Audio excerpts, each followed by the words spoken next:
เขากลับมาลงที่พื้นใช่เขาอยากบอกว่าเขาเด็กอยู่เขาจะมาเด็กเป็นซุปเปอร์น่ะเจ๊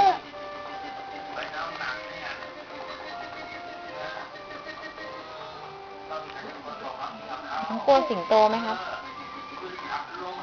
กลัว สิงโตตัวใหญ่ไหมครับใหญ่ขนาดไหนครับใหญ่น้องกลัวไหมกลัวกลัวทำท่าไงครับกลัวทำหน้าไง